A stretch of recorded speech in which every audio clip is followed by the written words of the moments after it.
फाउंडेशनच्या अध्यक्षा संगीताताई, झाशीची राणी प्रतिष्ठानच्या अध्यक्षा रुपालीताई, त्याचबरोबर जयश्रीताई आणि व्यासपीठावरील सगळे मान्यवर, मधुराताई आणि इथे उपस्थित असलेले सगळे बंधू आणि भगिनी, तुम्हा सगळ्यांनाही महिला दिनाच्या खरंच खूप मनापासून शुभेच्छा.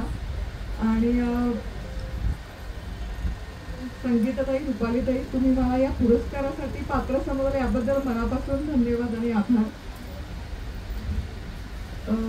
मी मधुराताईंनी जे आत्ता सांगितलं त्या माझ्या भावना आहेत आणि अनुभव आहे, तेच मी 2 शब्दात शेअर करायला मला आवडेल सर. आणि तुम्ही मला प्रवासाबद्दल विचारलं तर आवर्जून हे सांगायला आवडेल. मधुराज रेसिपीची सुरुवात झाली 2009 साली.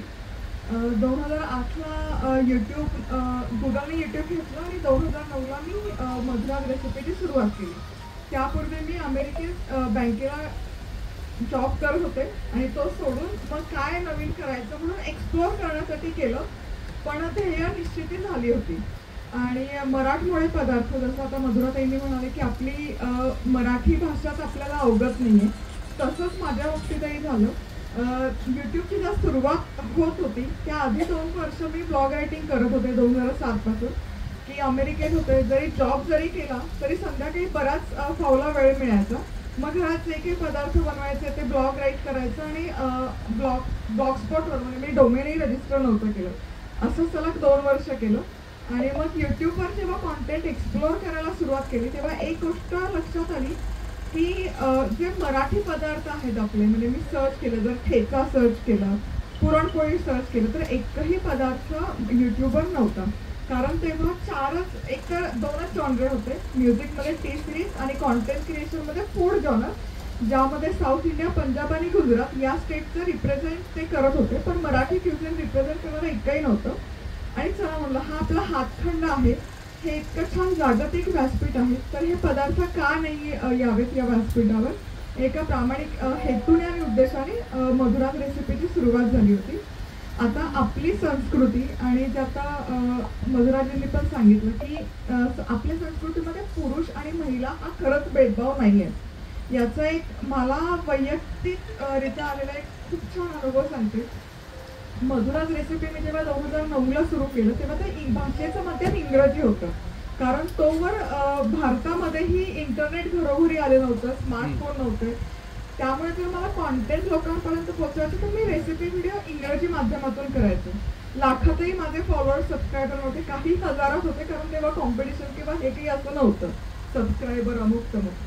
पण कॉन्टेंट कन्झ्युम जे व्हायचं ते भारताबाहेर व्हायचं. भारताबाहेर कॉन्टेंट कन्झ्युम व्हायचं, त्यामुळे ज्या प्रतिक्रिया किंवा फीडबॅक यायचे तेही भारताबाहेरच्या व्यक्तींचे जास्त यायचे.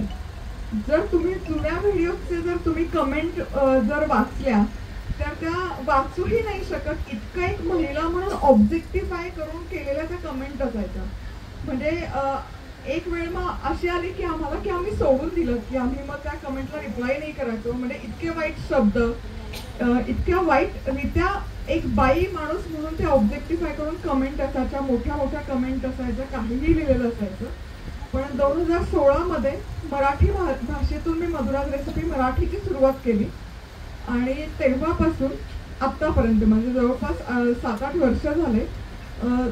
7 मिलियन प्लस, म्हणजे 70 लाखाहून आपले पुरुष महिला फॉलोअर आहेत. पण माझा अनुभव मी सांगते, आज तागाय 7 ते 8 वर्षात अपवाद म्हणून पण एकाही पुरुष किंवा एकाही महिलेकडून मला एक महिला म्हणून ऑब्जेक्टिफाय करणारे एकही कमेंट आले नाही. मला याचा खूप अभिमान वाटतो आणि मी खरंच म्हणजे यामागे कृतज्ञता व्यक्त करते की जी आपली संस्कृती आहे, जी आपली सभ्यता आहे, ती आपण सोशल मीडियावरही ती छान अशी मेंटेन ठेवतो. तो खरंच सगळ्या इथे पुरुष वर्गाचे आणि महिला वर्गाचे खूप मनापासून धन्यवाद. आणि त्याचसोबत मला असं वाटतं की आता हे प्लॅटफॉर्म अनेक वर्ष गेले, 14-15 वर्ष मी वापरते. तर कोणाला जर तिथे काही करायचं असेल तर नक्की सुरू करा, त्या प्लॅटफॉर्मचा वापर करा आणि स्वतःची एक ओळख घडवण्याचा नक्की प्रयत्न करू शकता. तुम्हाला काही मदत लागली तर प्लीज रीच आउट करा. म्हणजे मी स्पेसिफिकली त्यासाठी येते इव्हेंटला की एक असोसिएशन कोलॅबरेशन होतं आणि त्यानिमित्ताने काही ना काही करता येतं. इव्हन तुमचे काही बिझनेस असतील तर फेसबुकवर आपला एक कम्युनिटी आहे मधुराज रेसिपी ऑफिशियल म्हणून, जी गेले 8 ते 9 वर्ष कार्यरत आहे. जिथे जे स्टार्टअप असतात किंवा महिला उद्योजिका आहेत त्यांच्यासाठी एक हक्काचं आणि मोफत व्यासपीठ आहे की जिथे तुम्ही तुमच्या बिझनेसचं किंवा तुम्ही जे काही करता त्यासाठी एक तुमचं हक्काचं आणि मोफत कायम हे 7-8 वर्ष व्यासपीठ आहे. त्याचा जरूर तुम्ही लाभ घ्यावा असं मला मनापासून वाटतं. आणि पुन्हा एकदा सगळ्यांना मनापासून शुभेच्छा आणि पुन्हा एकदा मनापासून धन्यवाद या अवॉर्डला मला बोलवल्याबद्दल.